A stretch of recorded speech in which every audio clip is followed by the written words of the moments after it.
அம்மன் அருள் TV நேயர்களுக்கு அன்பான வணக்கங்கள். உங்கள் பாரம்பரிய அருள்வாக்கு ஜோதிடர் பாலசுப்ரமணியன் அடியனின் அன்பு வணக்கங்கள். என்றும் குருவழியில் குருவை நேசிப்போம், குருவை போற்றுவோம். நம்ம பார்க்க போற தலைப்பு குரு பெயர்ச்சி. பொதுவாகவே குரு பெயர்ச்சி அப்படின்னாலே எல்லாருக்குமே ஒரு மன மகிழ்ச்சி இருக்கும், சந்தோஷம் இருக்கும். ஏன் அப்படின்னா குருவினுடைய அனுக்கிரகம் அந்த மாதிரி. குரு பார்த்தால் கோடி நன்மை. அப்ப குருவாகப்பட்டவர் ஒரு சுப கிரகம் அப்படிங்கிறதுனால அந்த ஒரு சந்தோஷம் எல்லாருக்குமே இருக்கும். குருவாகப்பட்டவர் மிதுன ராசியில இருந்து கடக ராசிக்கு பெயர்ச்சி செய்கிறார். அதாவது வாக்கிய பிரகாரம் அப்படிங்கிறது பாத்தீங்க அப்படின்னா 12 வைகாசி மாசம் 12ஆம் தேதி 26/5/2026 பெயர்ச்சி ஆகிறார் மிதுன ராசியில இருந்து கடக ராசிக்கு. அதே இது திருக்கணித பிரகாரம் பாத்தீங்க அப்படின்னா 2/6/2026 திங்கட்கிழமை மிதுன ராசி புனர்பூசம் நட்சத்திரம் 3ஆம் பாதத்துல இருந்து புனர்பூச நட்சத்திரம் 4ஆம் பாதமான கடகராசிக்கு பெயர்ச்சி ஆகிறார். அதாவது வைகாசி மாதம் 18ஆம் தேதி, தமிழுக்கு பாத்தீங்க அப்படின்னா வைகாசி மாதம் 18ஆம் தேதி பயிற்சி ஆகிறார். அவர் மிதுன ராசியில இருந்து பெயர்ச்சி ஆகி கடகராசியில உச்சம் பெறார். ஒரு கிரகம் நல்ல நிலை, அதாவது ஒரு கிரகம் ஆட்சி பலம் பெறுது அப்படின்னா அது 100% பவர். அதே கிரகம் உச்சம் பெறுது அப்படின்னா 200 மடங்கு பலனை தரக்கூடிய ஒரு விஷயம் உண்டு.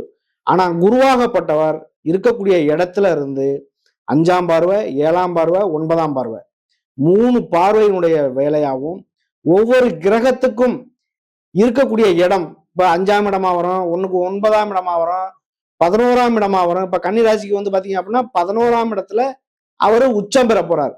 அப்ப ஒவ்வொரு ராசிக்கும் பாத்தீங்க அப்படின்னா ஒவ்வொரு வகையான பலனை கொடுத்துருவார். அப்ப குரு பார்த்தால் கோடி நன்மை. இதைத்தான் நம்ம சொல்றோம். குருவாகப்பட்டவர் அவருடைய சொந்த நட்சத்திரமான புனர்பூச நட்சத்திரம் 4ஆம் மாதத்துல பெயர்ச்சியாகி உச்சம் பெறார். 1 வருட காலம் அவருடைய பயண காலம். 2026 6ஆவது மாசத்துல இருந்து 2ஆம் தேதியில இருந்து 2027 6ஆவது மாசம் வரைக்குமே அவரு அங்கேதான் இருக்க போறாரு. அதுலயும் பாத்தீங்க அப்படின்னா ஐப்பசி மாதம் 14ஆம் தேதி 31/10/2026 சனிக்கிழமை பகல் 12 மணிக்கு, அதாவது அது உதயாதி நாளிகை 14:33 பாத்தீங்கன்னா அதிசார பயிற்சியா அதே கடகராசியில இருந்து அதிசார பயிற்சியா சிம்ம ராசிக்கு பயிற்சி ஆகிறார். தை மாசம் 10ஆம் தேதி 24 அதே மாசத்துல பாத்தீங்க அப்படின்னா 24/1/2027 ஞாயிற்றுக்கிழமை இரவு 1:32 பாத்தீங்க அப்படின்னா அதே இது சிம்ம ராசியில இருந்து வக்ரமாகி திருப்பி கடக ராசிக்கு போறார். அப்போ ஒரு ராசியில ஒரு வருட பயண காலமா இருந்தாலும் அதிசார பயிற்சியும் இருக்கு, அதே இது பின்னோக்கி நகரக்கூடிய வக்ர பயிற்சியும் இருக்கு. இதுல குருவாகப்பட்டவர் இந்த நிலையில இருக்கும்போது ஒவ்வொரு ராசிக்கும் என்ன பலனை கொடுக்க போறார் அப்படிங்கிறத நம்ம ஒவ்வொரு ராசிக்கும் தனித்தனியா பார்த்துருவோம். அன்பார்ந்த கும்பராசி அன்பர்களே, கும்பராசி எப்பவுமே ஒரு தனக்கு நிகர் தானேன்னு ஒரு வழியில போகக்கூடிய ஒரு நபர்கள் கும்பராசி அன்பர்கள்.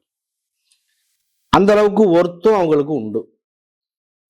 கும்பராசினுடைய ராசிநாதன் சனி பகவான் உங்களுக்கு 2ஆம் இடமான மீன ராசிக்கும் 11ஆம் இடமான தனுசு ராசிக்கும் உள்ள அதிபதி தான் குரு பகவான். அவர் உங்களுக்காக 6ஆம் இடமான சத்ருஸ்தானத்துல போய் உச்சம் பெறார். இது ஒரு பெரிய விஷயம். ஆனா உங்களுடைய இந்த சத்ருஸ்தானத்துல போறதுனால ஒரு சில விஷயங்கள் இந்த குரு பெயர்ச்சி பரிகாரத்துக்குள்ள வருது. பரிகாரம் அப்படிங்கிறது குரு பெயர்ச்சிக்கு பாத்தீங்கன்னா இப்போ ஒரு 5 ராசி 6 ராசி பரிகாரம் வருது, 6 ராசிக்கு நல்லா இருக்கு அப்படின்னு சொல்றோம்ல, அந்த மாதிரி ஒரு சில விஷயங்கள் பரிகாரத்துக்குள்ள வருது. அந்த பரிகாரத்தை மட்டும் பண்ணிக்கிட்டா ஓகே. 6ஆம் இடத்துல குருவாகப்பட்டவர் பெயர்ச்சியாகி உச்சம் பெறார். இந்த உச்சம் பெற்று உங்களுடைய 10ஆம் இடமான தொழில் ஸ்தானத்தை பார்க்கிறார். 10ஆம் இடமான தொழில் ஸ்தானமான விருச்சக ராசியை பார்க்கிறாரு. உங்களுடைய 12ஆம் இடமான உங்களுடைய அயனம் சயனம் போகம் சொல்லக்கூடிய 12ஆம் இடத்தையும் அவர் பார்க்கிறாரு. உங்களுடைய 2ஆம் இடமான தனஸ்தானத்தையும் பார்க்கிறாரு. இது பெரிய விஷயம். உங்களுடைய ராசிநாதன் உங்களுடைய தனஸ்தானத்துல இருக்காரு, தனஸ்தானத்தையும் பார்க்கிறாரு. இது பெரிய விஷயம். குரு பார்த்தால் கோடி நன்மை. குரு முற்றிலும் சுபக்கிரகம். ஒருவருக்கு நல்லதை செய்யுது, நல்லது நடக்கணும், கடவுளே எனக்கு ஒரு நல்ல விஷயம் நடக்கணும்னு வந்து நம்ம சாமியை கும்பிடுவோம். அப்படிப்பட்ட ஒரு சூழ்நிலையில குருவாகப்பட்டவர் குரு ஸ்தானத்துல இருந்து இந்த கிரகம் நமக்கு நல்லதை செய்யும், இந்த கிரகம் கெட்டதை செய்யும், அப்படி ஒரு முடிவு கிடையவே கிடையாது. 9 கிரகங்களில் இருக்கக்கூடிய நிலையை பொறுத்து நல்லதை செய்யுமா கெட்டதை செய்யுமா இப்படித்தான் தீர்மானிக்க முடியும் விதி ஜாதகத்துல. அப்ப இந்த குருவாகப்பட்டவர் 6ஆம் இடமான சத்ருஸ்தானத்துல இருந்து உங்களுடைய 10ஆம் இடமான தொழில் ஸ்தானத்தை பார்க்கும்போது கடன் வாங்கினாலும் ஒரு தொழில் கண்டிப்பா ஆரம்பிக்கலாம். ஆரம்பிச்சா அதை அடவிட்டுரும். அப்படி ஒரு வாய்ப்பு உண்டு. இதுவரைக்கும் நோய் நொடிக்கல இருந்த ஒரு விஷயங்கள் எல்லாமே நல்லதா மாறும். எதிரிகள் உங்களை பார்த்து அஞ்சுவேன். எதிரிகள் இல்லா ஒரு வாழ்க்கை வாழணும் அப்படிங்கிறது வந்து பாத்தீங்க அப்படின்னா முடியாத விஷயம் இந்த கும்பராசிக்கு. கும்பராசியை பொறுத்தளவுக்கு வந்து பாத்தீங்க அப்படின்னா யாருக்கிட்ட வேணாலும் ஒரு பேச்சுவார்த்தை, செயல், ஒரு தொழில், இந்த மூலியமா எப்படியோ ஒரு வந்து பாத்தீங்க அப்படின்னா ஒரு எதிரியை சம்பாரிச்சிருவாங்க. அவங்க எதிரி வந்துடும் ஆட்டோமேட்டிக். கும்பராசியை பொறுத்த அளவுக்கு ஒரு தொழில் பண்றாங்க அப்படின்னா, பொதுவாகவே ஒரு தொழில் பண்ணாலே எதிரி இல்லாத ஒரு தொழில் பண்றோம் அப்படின்னா அது சரியா இருக்காது அப்படின்னு சொல்லுவாங்க. எதிரி இல்லாத ஒரு வாழ்க்கையாவே இருக்காதுன்னு சொல்லுவாங்க. அந்த மாதிரி ஒரு தொழில் பண்ணி தொழில்ல போட்டின்னு ஒண்ணு ஒருத்தன் வர்றேன் அப்படின்னா இவங்க வந்து பாத்தீங்க அப்படின்னா ஒரு கண்ணுங்க அர்த்தமா அந்த தொழில முன்னேற்றத்துக்கு உண்டான ஒரு வழியை தேடக்கூடிய ஒரு நபர்கள் கும்பராசி என்பர்கள். அப்படிப்பட்ட நபர்களுக்கு வந்து பாத்தீங்க அப்படின்னா ஒரு குருவினுடைய பார்வைக்குள்ள அவங்க வரல. ஆனா உங்களுடைய ராசிநாதன் வாக்குஸ்தானத்துல 2ஆம் இடத்துல இருக்கிறதுனால அந்த இடத்துக்கு பார்வைக்கு வருது. ஸ்தானாதிபதி வர்றார். அது பெரிய விஷயம். இந்த 10ஆம் இடம் தொழில் ஸ்தானம், கர்மஸ்தானம்னு சொல்லுவோம். ஒரு ராசிக்கு 10ஆம் இடம் அப்படிங்கிறது கர்மஸ்தானம். இந்த கர்மஸ்தானத்து அதிபதி வந்து பாத்தீங்க அப்படின்னா செவ்வாய். கும்பராசியை பொறுத்த அளவுக்கு அவிட்ட நட்சத்திரம் வந்து இதுல முதல் நட்சத்திரமா வரும். 2 பாதங்கள். கண்டிப்பா வந்து முருகப்பெருமானுடைய வழிபாடு உங்களுடைய நல்ல வழிகளை வழி நடத்தி செல்ல வாய்ப்பு அதிகமா இருக்கு. இது ஒண்ணு. 2வது வந்து பாத்தீங்க அப்படின்னா இந்த கும்பராசிக்கு உங்களுடைய 12ஆம் இடத்தையும் பார்க்கறதுனால வெளியூர் சம்பந்தமா, வெளிநாடு சம்பந்தமா இந்த மாதிரி எல்லாம் ஒரு செயல்பாடு அப்படிங்கிறது அவங்களுக்கு ரொம்ப ரொம்ப சிறப்பு. அது இல்லாம வந்து பாத்தீங்க அப்படின்னா அவங்களுடைய கோயில்ல பண்ணக்கூடிய ஒரு கும்பாபிஷேகம் சார்ந்த விஷயங்கள், அவங்களுக்கு இந்த கோயில்ல கும்பாபிஷேகம் அப்படிங்கிறது வந்து கோயிலுடைய கும்ப கலசத்துல உள்ள ஒரு விஷயம்தான் கும்பம்னு சொல்றது. அந்த கும்பராசிக்கு உண்டான ஒரு விஷயமே அதுதான். அப்ப மதிப்பு மரியாதைக்குரியவர்கள்னு ஒரு கணக்கு ஒன்று இருக்கு. அப்படிப்பட்ட நபர்கள் வந்து பாத்தீங்க அப்படின்னா நான் மதிப்பு மரியாதைக்குரியவனா சொல்றீங்க, என் வாழ்க்கையில நான் படாத கஷ்டம் இல்லை, நான் இருக்கிறது சூழ்நிலையே சரியில்லை, வாழ்றதா சாகிறதாங்கிற சூழ்நிலை இருக்குன்னு சொல்றவங்க எல்லாம் நிறையா நம்மள ஜாதகம் பார்த்தவங்கள்ல வந்து பாத்தீங்க அப்படின்னா ஒரு சிலர் அந்த மாதிரிலாம் பேசியிருக்காங்க. அப்படிப்பட்ட நபர்களா இருந்தாலும் எந்த சூழ்நிலை இருந்தாலும் 2ஆம் இடத்தை குரு பகவான் பார்க்கறதுனால இந்த கோச்சாரத்துல கண்டிப்பாக வந்து ஒரு வருமானத்தை தருவார். ஒரு விதி ஜாதகத்துல குருவினுடைய பார்வைக்குள்ள ஒருத்தர் வர்றாரு அப்படின்னா குரு பார்த்தால் கோடி நன்மை. தங்கம், பொண்ணு இந்த மாதிரி விஷயத்துக்கெல்லாம் அதிபதி குரு பகவான் தான். பெரும் பணம் சார்ந்த விஷயங்களுக்கு அதிபதி குரு பகவான் தான். அப்ப தனம்ங்கிறது வந்து பணம் அப்படிங்கிறது அர்த்தமே. அந்த தனஸ்தானத்தை குரு பகவான் பார்க்கும் பொழுது ஏதோ ஒரு வகையில வருமானம் எந்த சூழ்நிலையிலையும் கண்டிப்பா நடக்கும். நல்லது நடக்கும், பயப்பட வேண்டியதில்லை. அப்ப நீங்க இந்த 2ஆம் இடமும் சரி, 12ஆம் இடமும் சரி, 10ஆம் இடமான தொழில் ஸ்தானத்தையும் சரி குருவாகப்பட்டவர் வந்து பாத்தீங்க அப்படின்னா உச்சம் பெற்று பார்க்கிறார். எதிரி ஸ்தானம் பாதிக்கும். எதிரியே இல்லாத ஒரு வாழ்க்கை கிடைக்கும். எதிரியே வந்தாலும் தொழில் பாதிக்காத அளவுக்கு தொழில்ல முன்னேற்றம் இருக்கும். இதெல்லாம் கண்டிப்பா நடக்கும்.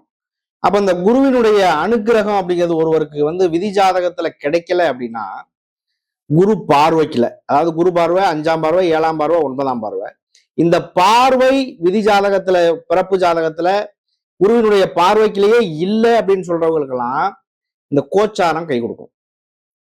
இந்த கிரகங்கள் உங்களுடைய ராசியை 5ஆம் பார்வையா பார்க்கறதோ, 7ஆம் பார்வையா பார்க்கறதோ, 9ஆம் பார்வையா பார்க்கறதோ ஏதோ ஒரு வழியில கை கொடுக்கும். அதுவே கை கொடுக்கல. தசாபுத்தி இன்னைக்கு நடப்பு என்ன அப்படிங்கிற ஒரு விஷயத்த சுட்டி காட்டுறது தசாபுத்தி. அது கை கொடுக்கும். அப்ப இதுல பாத்தீங்க அப்படின்னா இந்த சந்திரனை மையமா வச்சு நம்ம பார்க்கும் பொழுது ஏதோ ஒரு வகையில வாழ்க்கை அப்படிங்கிறது பாத்தீங்க அப்படின்னா ஏற்றத்தாழ்வுகள் இருக்கிறது மாறும். இது ஒண்ணு. இதுலயே ஒரு ராசி 9 கிரகங்கள்.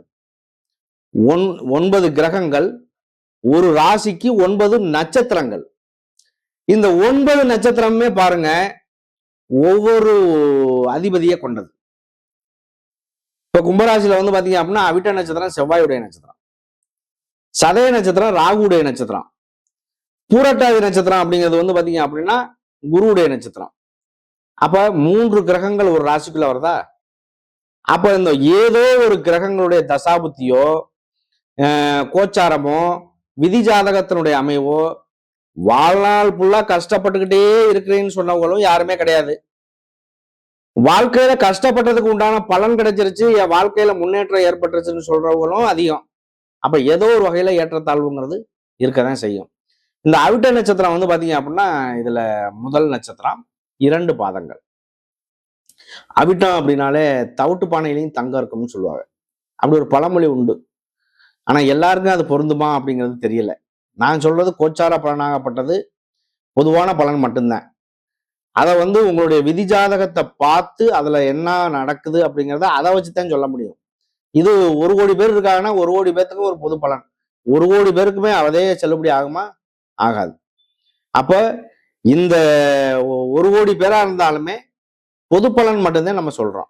அவிட்ட நட்சத்திரத்தை பொறுத்த அளவுக்கு பாத்தீங்க அப்படின்னா முருகப்பெருமானுடைய வழிபாடு ரொம்ப ரொம்ப சிறந்த விஷயமா இருக்கும். ஏன்னா சனி பகவான் உங்களுடைய வாக்குஸ்தானத்துல இருக்காரு. உங்களுக்கு பாத சனி ஓடிக்கிட்டு இருக்கு. பாத சனி பாத்தீங்க அப்படின்னா ஒரு சனியினுடைய தாக்கம் 25% இருக்கும். ஒரு 30% இப்ப சொல்லலாம் இந்த குரு பயிற்சி உங்களுக்கு சாதகமா இருக்கும் அப்படின்னு. அப்ப இந்த பாதகம் வராத அளவுக்கு என்ன பண்ணணும் அப்படிங்கிற ஒரு விஷயத்த பார்த்துக்கணும். ஒரு பரிகாரத்துக்குள்ள வர்றதுனால நீங்க அந்த பரிகாரங்களை கொஞ்சம் கடைபிடிக்கிறது ரொம்ப ரொம்ப நல்ல விஷயம். அது இல்லாம சதய நட்சத்திரம் 4 பாதங்கள். சதயம் அப்படிங்கிறது ராகுடைய நட்சத்திரம். இந்த ராகு பகவான் உங்களுடைய ராசியிலே இருக்கிறதுனால அதுவுமே ஒரு நல்லதாத்தான் இருக்கிறதுக்கு வாய்ப்பு உண்டு. அடுத்து பூரட்டாதி நட்சத்திரம். பூரட்டாதி அப்படிங்கிறது பாத்தீங்க அப்படின்னா குருவுடைய நட்சத்திரம். குருவுடைய நட்சத்திரத்துல இருக்கிறது பாத்தீங்க அப்படின்னா அப்படியே வேலை செய்யும். புனர்பூசம் 4ஆம் பாதத்துல வர்றாரு. அப்போ இந்த பூரட்டாதியுமே வேலை செய்யும். அப்படிப்பட்ட இந்த பூரட்டாதி நட்சத்திரத்துக்குமே இந்த 3 பாதங்கள் இருந்தாலும் இந்த குரு பயிற்சி ஒரு வகையில 2ஆம் இடம், 12ஆம் இடம், 10ஆம் இடம் தொடர்பாக ஒரு வகையான சாதகமான சூழ்நிலைகள் இருக்க வாய்ப்பு உண்டு. நன்றி, வணக்கம்.